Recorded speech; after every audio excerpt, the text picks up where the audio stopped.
தூத்துக்குடி மாவட்டம் சாத்தான்குளம் அருகே உள்ள ஆனந்தபுரம் அரசு ஆரம்ப சுகாதார நிலையத்தின் அருகே கூட்டு குடிநீர் திட்ட குழாய் திடீரென உடைப்பு ஏற்பட்டதாக கூறப்படுகிறது.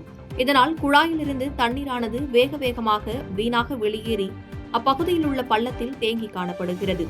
எனவே கோடை காலத்தில் தண்ணீர் பற்றாக்குறை ஏற்படும் சூழலில் குடிதண்ணீர் வீணாகி செல்வதை சரி செய்ய வேண்டும் என அப்பகுதி மக்கள் மற்றும் சமூக ஆர்வலர்கள் கோரிக்கை வைத்துள்ளனர்.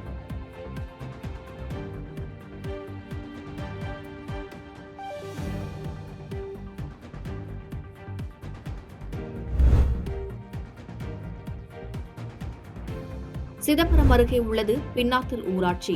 இந்த ஊராட்சியில் அமைந்துள்ள கொடிப்பள்ளம் கிராமத்தில் 300க்கும் மேற்பட்ட குடும்பங்கள் வசித்து வருகின்றன.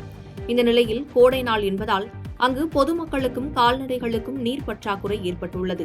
எனவே இந்த நிலையை போக்க இந்த கிராமத்தில் உள்ள குளத்தை தூர்வாரி சுற்றுச்சுவர் அமைத்து தரக்கோரி பொதுமக்கள் கோரிக்கை விடுத்துள்ளனர்.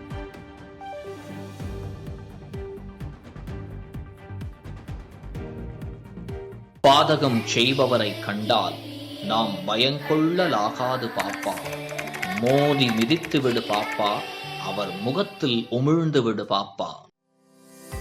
அண்மை செய்திகளை உடனுக்குடன் தெரிந்து கொள்ள இணைந்திருங்கள் இயம்நாடு தொலைக்காட்சியுடன்.